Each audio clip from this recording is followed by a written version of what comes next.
Okay,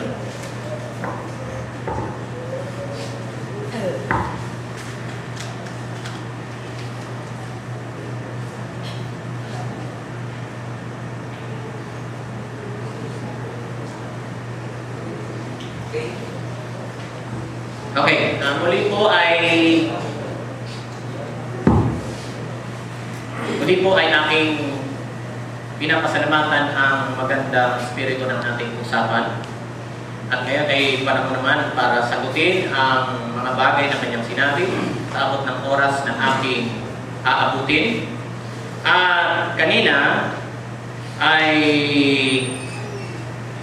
sinasabi niya ang mga ilang bagay na talaga man din hindi naman ito katanggap-tanggap sa mga Kristiyano. Halimbawa, yung pagkakaroon niya ng virgin birth ay aral ng mga Katoliko patungkol sa mga taong sinisipingan daw na engkanto. Walang ganun matinong Kristiyano. Walang matinong Kristiyano na mag-iisip na si Kristo ay bunga ng sipingan ng engkanto at ni Maria. Pag may ganung Kristiyano, hindi ko alam kung anong tawag sa kanilang samahan. And in fairness, kahit ang mga Katoliko, may mga Katoliko man dito, huwag naman natin ipasa sa kanila lahat ng blame. Ako'y natalig sa Kristo, wala naman akong narinig sa aral ng Katoliko na si Kristo ay bunga ng pagsisipingan ng engkanto at ni Mary. Walang ganon. Ang totoo kaya nga mas kapanipaniwala. Eto, saan yung topic na ito? Kakaroon siya ng textual criticism, ito sa ating ginagawa. Kaya nga, kung ating papansinin, bago ko balikan yung aking mga statement kanina, bigyan ko muna nandito sinabi niya na si Kristo ay bunga ng siping. Okay? Hindi niya binanggit ng diretsahan, pero as if yun ang pinalalabas. Sa ngayon po sa Lucas, tingnan po natin sa Lucas 1, okay, sa 5, ito po ang ating mababasa. Sabi dyan, verse 30, for tayo magpasimula. And Mary said to the angel, how can this be, since I am a virgin? Paano mangyayari na siya magdadalawang tao? Wala pa kang Although, alam po natin, hindi alam siguro ng iba, sa Biblia, ang salitang virgin, ang salitang alma po yan sa alma yan sa Hebrew, hindi ibig sabihin na talagang walang karanasan. Pero dito, si Mary ay nagsasabi na siya ay dalaga, wala pang sumisiping sa kanya, paano siya bubuntis? At ang sabi, and the angel answered and said to her, ang engkanto ang gagawa sa iyo ng paraan. Ganun ba? Sa dilemang yun ni Mary, ang sagot ng anghel sa kanya ay, anong sabi? The Holy Spirit, sino daw? Hindi engkanto. Ang banal na Espiritu. Ang sabi dito, the Holy Spirit will come upon you, and the power of the Most High will overshadow you, and for that reason, the Holy Offspring shall be called the Son of God. Hindi Son ng engkanto. So makikita natin na walang imposible na nangyari ito, kasi ang gagawa ng paraan ay sino? Ang Diyos na pinakamakapangyarihan at pinakamataas sa lahat. Walang imposible sa Diyos.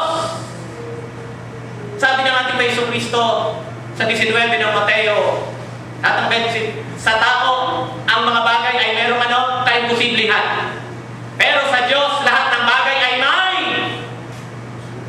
pangyayari. Kaya wala namang nakikitang problema sa aming Diyos. Ewan ko lang sa inyong Diyos kung hindi ito kayang gawin. Pero sa Diyos namin na kinikilala, which is tinawag din sa Old Testament na si El Shaddai, nang ibig sabihin ay makapangyarihan sa lahat, ay ano? Walang imposible para sa Kanya na mangyari ang bagay na ito. Okay? Kaya linawin po natin, hindi aral ng Katoliko ang ating tinatanggap. Ang ating aral na si Kristo ay ipinanganak ng isang dalaga ay galing mismo saan? Galing mismo sa banal na kasulatan. Ang sinasabi, siya ay ipaglilihi ng isang dalaga sa pamamagitan ng kapangyarihan ng banal na Espiritu. At ang sabi dito, and the power of the Most High will overshadow you, for the reason the holy offspring shall be called the Son of God. At pinutunayan din naman sa Mateo yan. Kapitulo 1, alam niyo naman po siguro ang istorya na, padadaliin ko na lang. Alam niyo yung nangyari sa Mateo 1, di ba?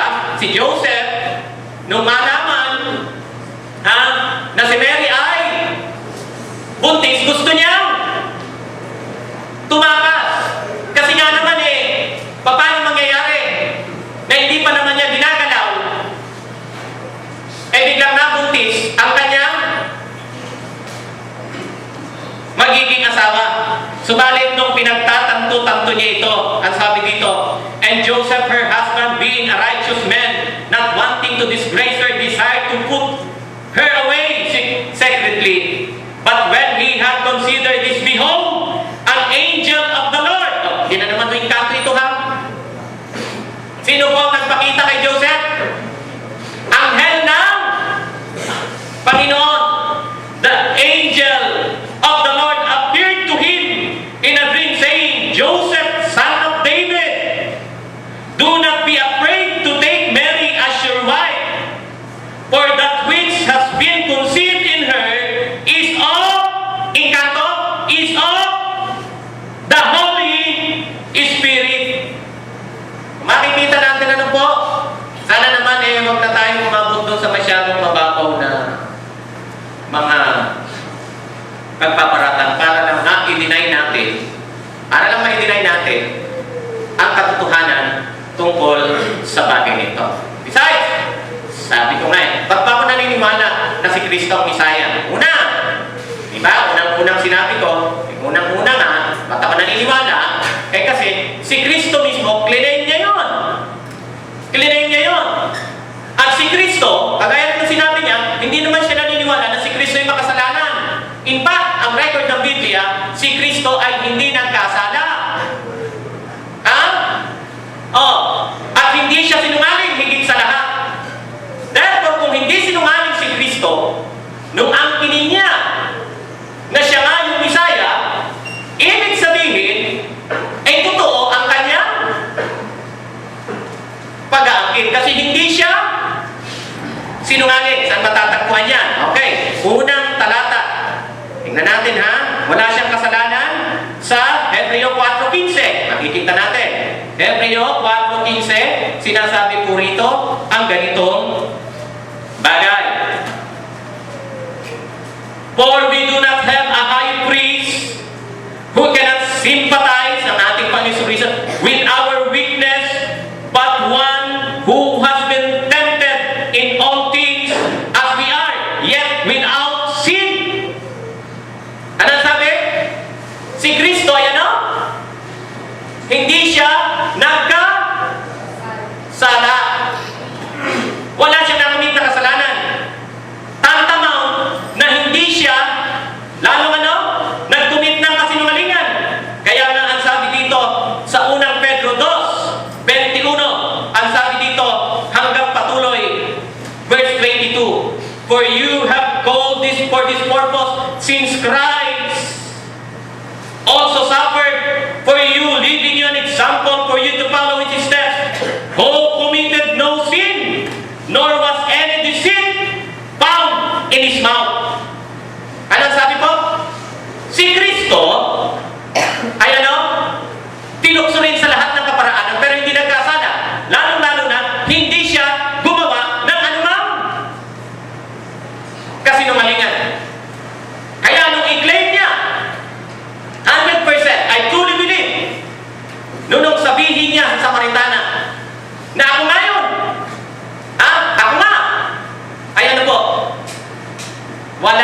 pagdududa, sapagkat ang Kristong ito ay naitala sa buong kasulatan, ng banal na kasulatan. Dito po ay sa New Testament, na wala siyang ano?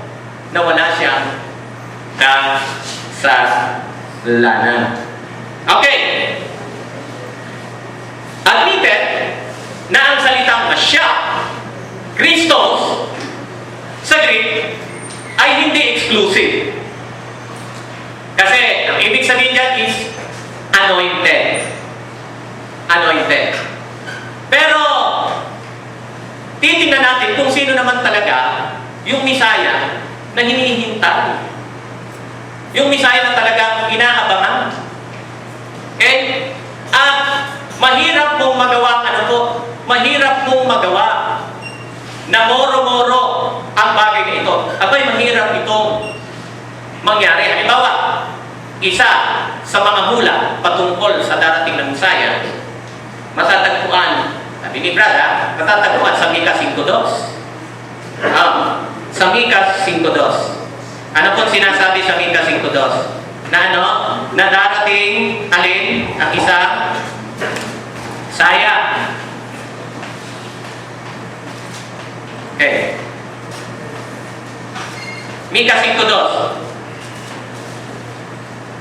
Sa'yo, Efrata, bagaman ikaw ay nasa maliit na dako, ay lalabas sa'yo ang iyong mamumuno na ang kanyang pinagmulan ay mula ng walang pasimula.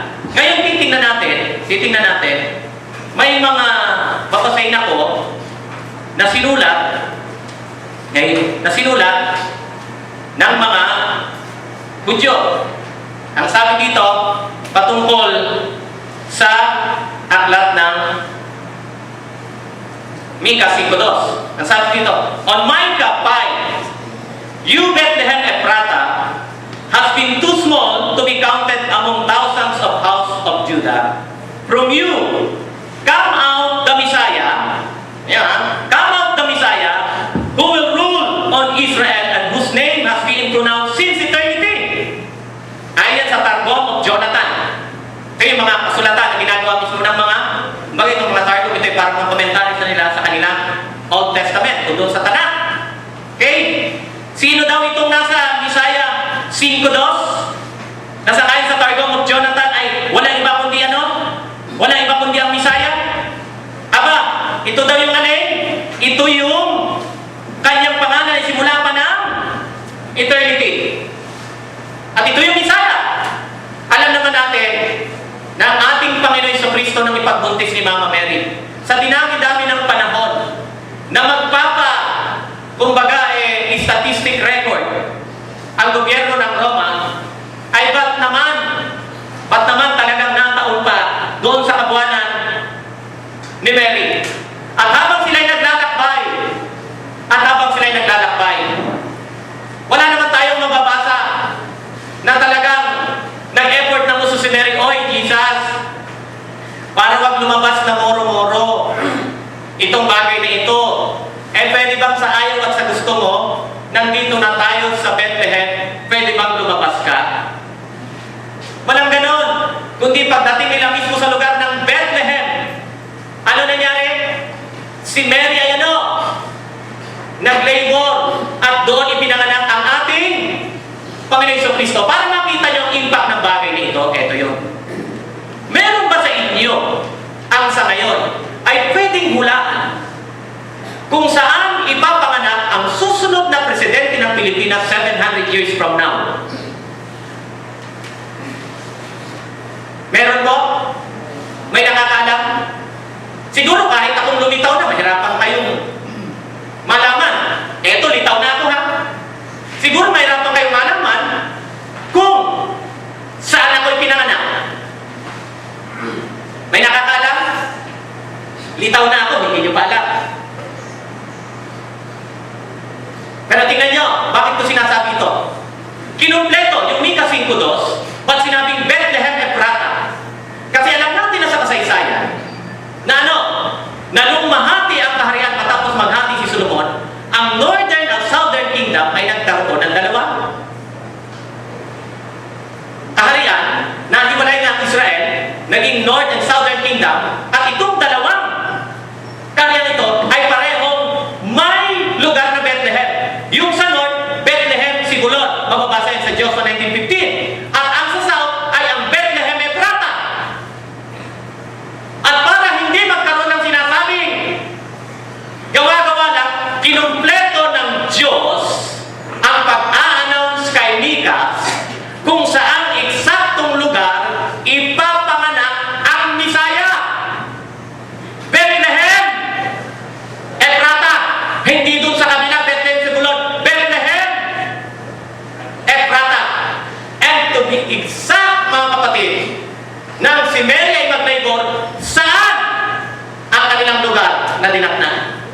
siguro naman, hindi na natin i-questioning kung saan talaga ang ating Panginoon Kristo ay ipinanganak sa Bethlehem Ephrata.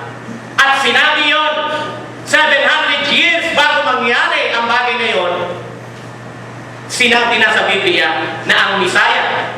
Ngayon, hindi mo paniniwalaan. Kaya sabi, ang kalaban mo dito ay ang nagsulat ng Targum Jonathan. Sapagkat sabi dito, on my kapay, and you, Bethlehem Ephrata, which has been too small to be counted among thousands of the house of Judah, from you will come out the Messiah, who will rule on Israel, whose name has been pronounced since eternity. Nais ko lang pong linawin, kanina yung mga present niya. Ang Misaya niya ay magdadala ng kapayapaan.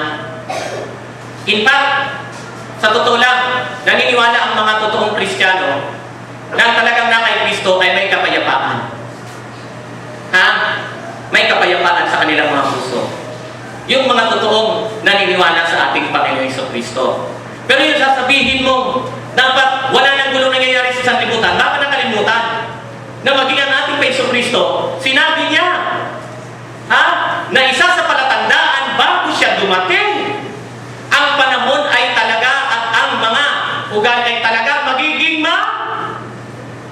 gulo. Galing mismo yun sa ating Panginoon Jesucristo. Pero darating ang panahon, naniniwala tayo na lahat ng kaguluhang ito ay mawawakasan. Gusto ko pong banggitin ang ilan sa aking mga inihanda pa rito. Alam niyo po, itong nasa Sekaraya 9:9, kasi gusto niya, Sekaraya 9:9. Okay?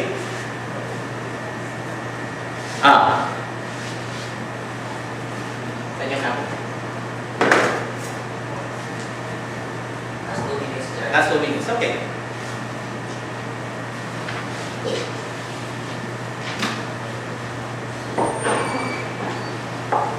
Yan.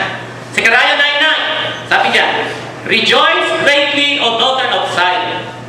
Shout and triumph, O daughter of Jerusalem. Behold, your king is coming to you.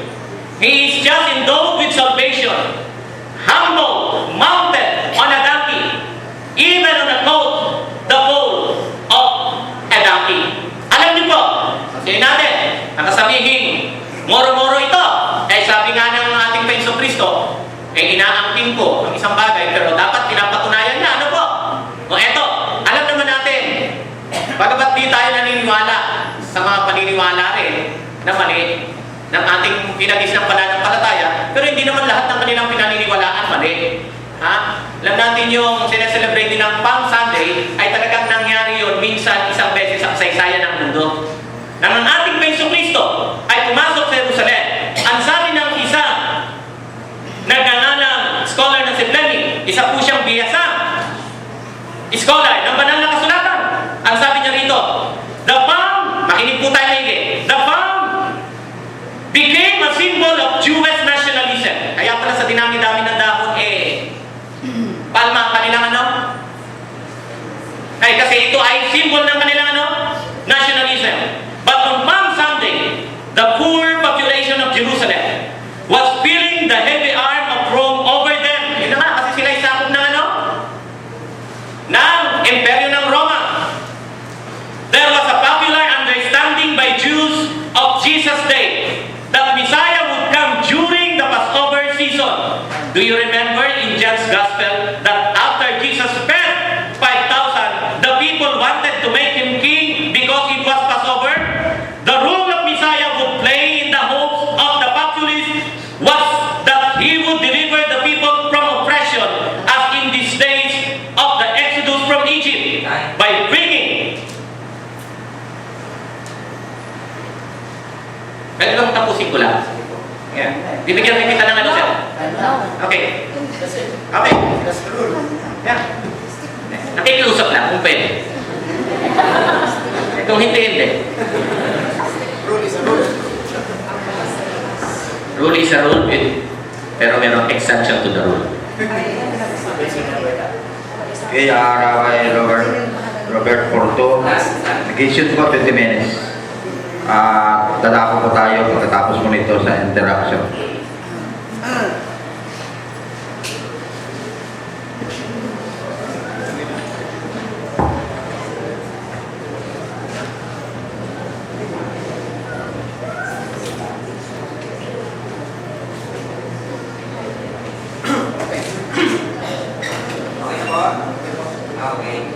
Alright.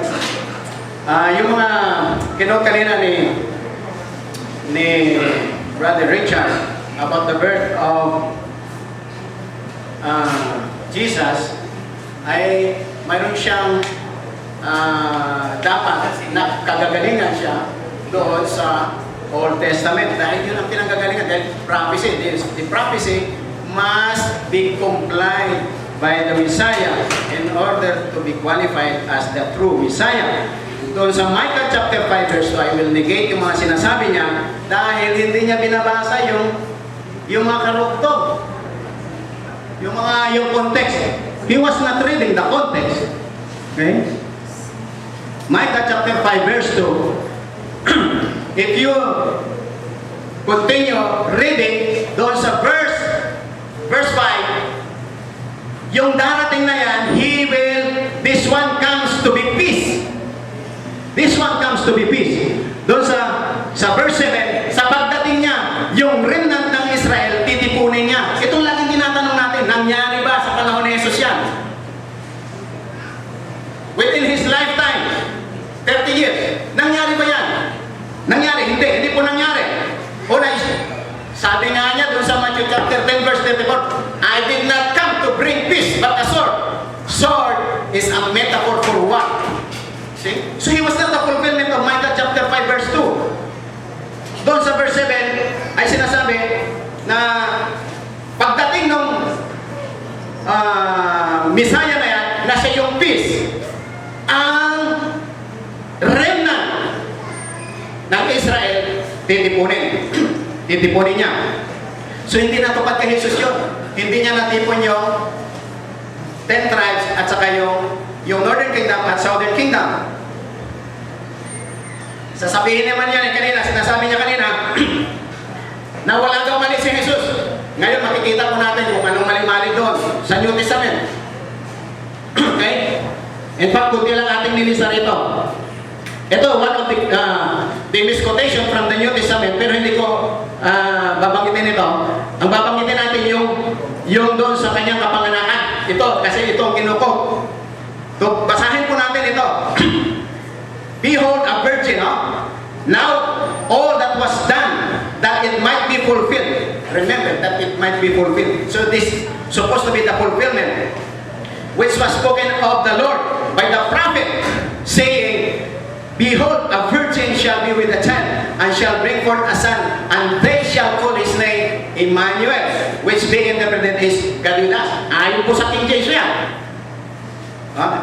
Ayon po sa King James. Kaya gusto natin tanongin itong sinasabi ng writer ng Matthew, ito ba yung sinasabi doon ng propeta? At wala po tayong ibang mababasa yan, kundi na doon po sa Isaiah chapter 7, verse 14. That a virgin, ayon sa King James, okay? The Christian idea of a virgin birth ay galing po talaga po yan sa galing po yan sa mythology. That the gods impregnated a woman. Now, yan ang sabi nila. Yan ang kwento ng Roman. The moment you read and understand the context of the whole chapter 7 and chapter 8 of Isaiah, it will tell you that the sign is for King Ahaz and not for 700 years. Alam naman yan, 700 years. Okay? So, tingnan po natin yung characteristic nitong Emmanuel na ito of Isaiah. He is not Jesus. Okay? The sign is for King Ahaz. Basahin niyo po ron. Actually, context po yan. Chapter 7 at chapter 8 yan ang buong context nung Emmanuel na yan. So, King Ahaz ay natatakot siya sa Northern Kingdom, Samaria at ng Syria kasi gusto siyang girahin. Pero doon sa verse 8, sinabi na ng Panginoon na huwag kang matakot. Ikaw, Isaiah, punta ka at ang iyong anak na si Syria, so punta ka doon. Kaya Haring Ahaz, now siya huwag matakot dahil within 65 years, itong na kinatatakutan mong kaharian ay dadalhin na sila sa Assyria. That was the story of of Isaiah chapter 7. And that's what the story of Matthew. Matthew misquoted this context. Alright? So he was born during the time of King Ahaz. Isinilang po siya. Marami pong misquotation and misapplication dito sa chapter na ito. He was born during the reign of Ahaz. Yung Emmanuel na ito, isinilang na po doon sa panahon ni Haring Ahaz. Ang kanyang kakainin, butter and honey. Where in the New Testament na kumain si Jesus sa kanyang lifetime ng butter and honey. Okay?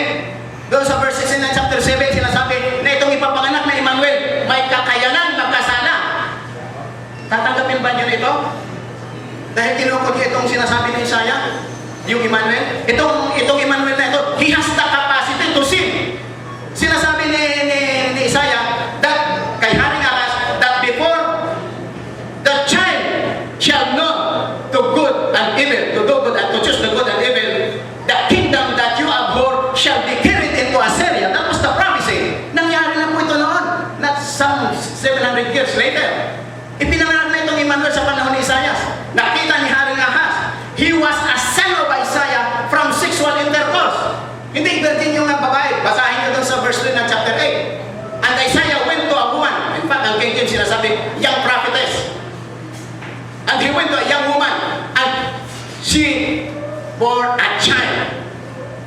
Okay? Kaya doon sa verse 18, yung mga yung naging plural yung palatandaan eh. And the signs, I and the children whom you have given it are signs in Israel. This was part of the misquoted and misapplied prophecies doon sa New Testament. Gawa-gawa ng Roman Catholics yun. Ang nanay ng Emmanuel dito hindi virgin. Asawa siya ni Propetang Isaiah. Kung ayaw nyo maniwala, pag-uwi nyo, basahin nyo yun. I admonish you all. You read that context. Alright. So, ito po yung Hebrew context niya. Na sinasabi niya kanina na yung virgin ay Alma. No. Ang virgin sa Hebrew ay Bethola. Malinaw po yan. Ang ginamit niya ay Alma. It's a definite article H. Alma. Meaning to say, a young woman of marriageable age. Kaya nga doon sa Isaiah chapter 8 verse 3, young prophetess. Pero nagkaanak siya ng Emmanuel dahil sinipingan siya ni Isaiah. So she was not a virgin. The mother of Emmanuel and Isaiah was not a virgin. Kailangan dyan kayo kumuha ng pinanggalingan ng prophecy. Patunayan nyo na virgin niya. Hindi siya virgin dahil sinipingan siya ni Isaiah. Alright. Tingnan niyo po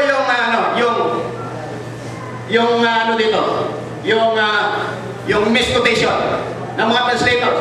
Ang ginamit na Hebrew word doon sa Paul ay vekrat. Hindi vekrat, vekrat.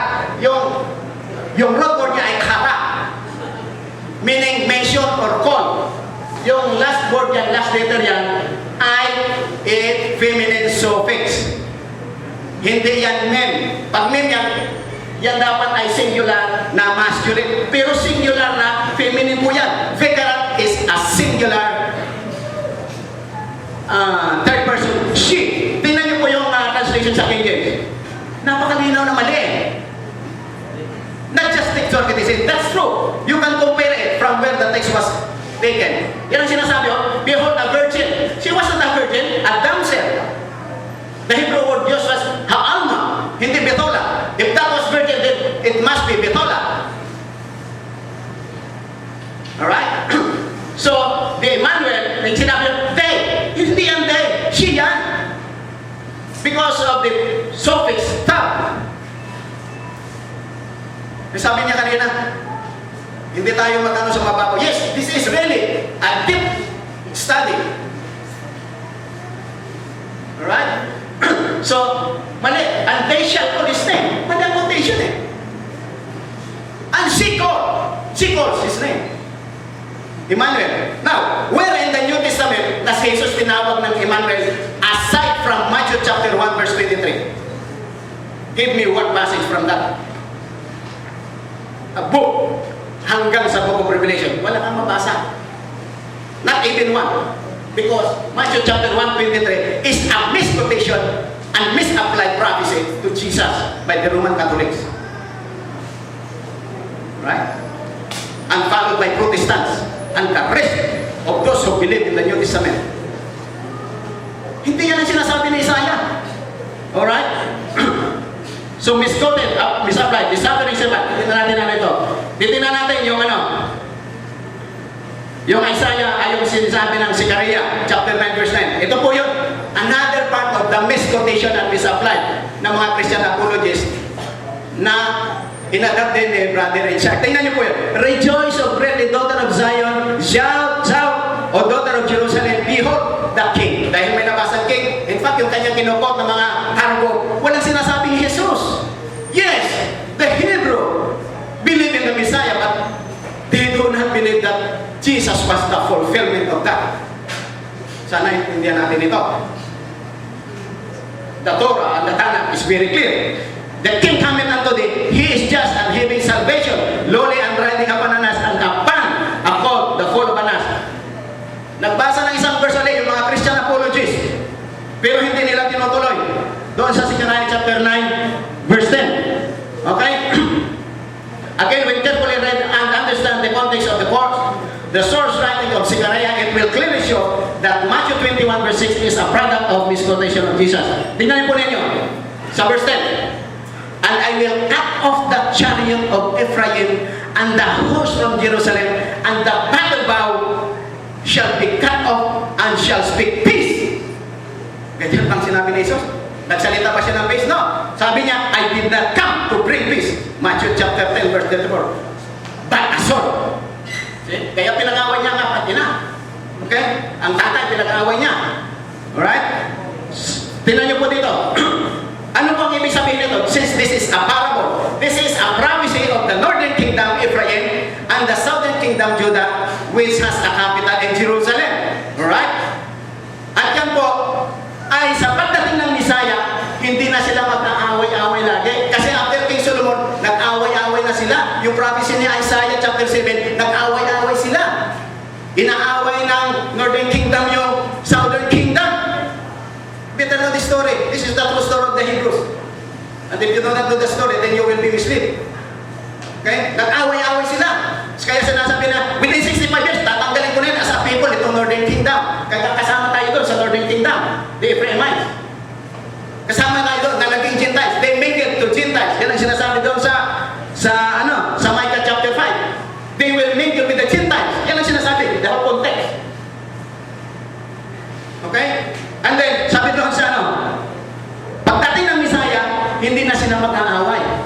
Nangyari ba sa panahon ni Jesus?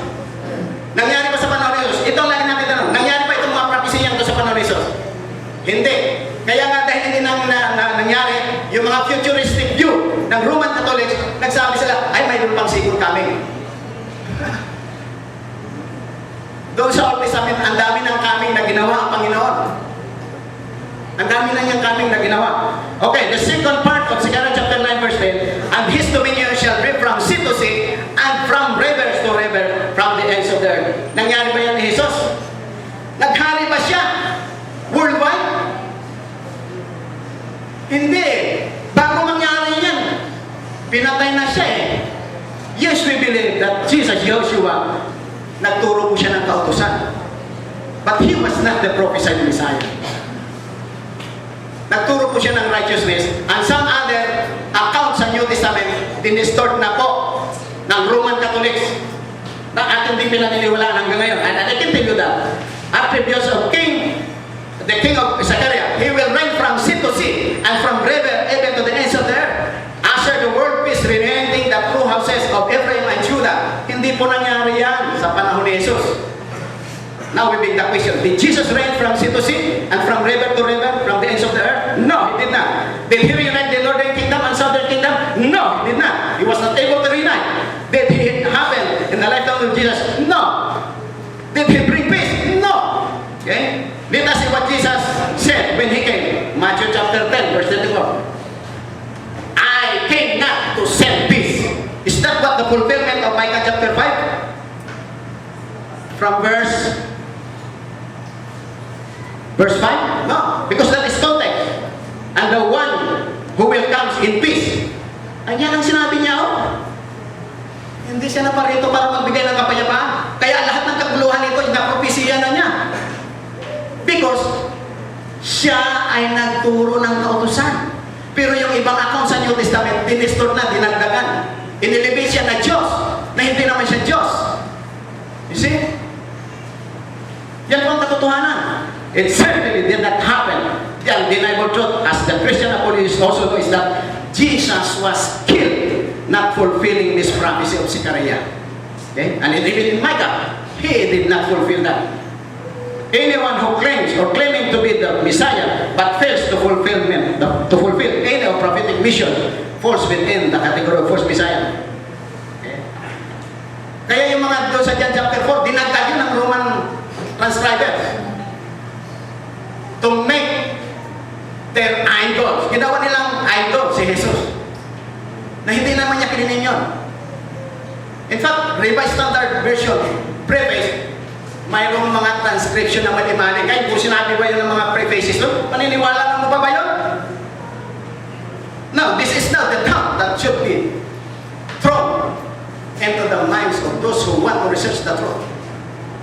Hindi lang sumahod yun. Kasi sa Christianity, nalilito sila kung sino yung Hudyo, sino yung Diyos, sino yung Israel. Because the Zionists claim to be undistorted yet also. See? Kaya daming distortion dito sa mundong ito. Okay, misquoted crucifixion of the Messiah prophecy. Ay, hindi na natin titingnan yan. Yung mali siguro. Tingnan natin doon sa John chapter 13. Kasi ito'y sunod-sunod na eh. John chapter 13, verse 38. Sinasabi ni Jesus, naghula siya. Naghula siya, sabi niya, Pedro, sa gabi rin ito, bago tumilaw ang manok, 3 times mo akong itatanggi. Hula yun. Basahin nyo.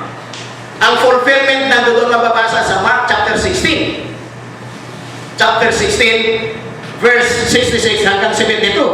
At alam niyo ba kung bakit sinasabi nating mali ito? Ha? Tingnan niyo po yung fulfillment doon. Ang fulfillment doon sa Book of Mark, isang denial pa lang. Tumila ako na ang manok. This is a prophecy with a span of 12 hours. Sinabi ni Jesus yan. Ikaw, Pedro, bago tumila ako manok, 3 pieces pa akong itatanggi. Kung marunong kayong magbasa, I challenge you. You read Mark chapter 14, verse 66 to 72. Sabi ni Peter, diniyal na niya nung una, doon sa babae na turo sa kanya, sabi niya, hindi ako kasama ni Jesus. Tumila ako na kagad yung manok eh. Sino ang paniniwala natin? Sabi ni Pedro naman, ito daw ang fulfillment na sinabi ni Jesus, na bago daw tumilayak ng 2 ang manok, ay 3 beses ko siya tatakit. Hindi yan ang sabi ni Jesus. Tingnan mo, nakupunta mo raan si Pedro at si Jesus. You read that. You read that. Kaya kung sasabihin mo walang mali, yan o, maliwanag na mali yan. Maliwanag kung mali yan. Nagkaroon pa tayo ng academic sa kuleyo, hindi natin makita ang mali yan. Diyan natin makikita yung kung paano dinistor ng Roman Catholics yung kasulatan ng mga Hebrews. Okay? I-challenge natin na wala talaga mali si Jesus. In fact, ang daming misfabrication, misapplication, and misquotation ng mga passages sa Old Testament. Okay? O, tingnan nyo pa ito. Tama ba itong sinabi? I have sinned. I still have 1 minute. Ito sinasabi ni Jesus, Matthew chapter 12, verse 1. Or you have not read in the law how that on the Sabbath days, the priest in the temple profane the Sabbath and are blameless. Totoo ba yan? Totoo ba yung sinasabi ni Jesus yan? O ito gawa-gawa ng Roman Catholics para lang nila mailagay dyan sa New Testament na hindi na kailangan ng Sabbath. Saan mo mababasa sa Old Testament na yung mga pare nilapastangan, pinusok ang araw ng Sabat at wala silang kasalanan? You cannot read that. So this is a false statement. Time's up.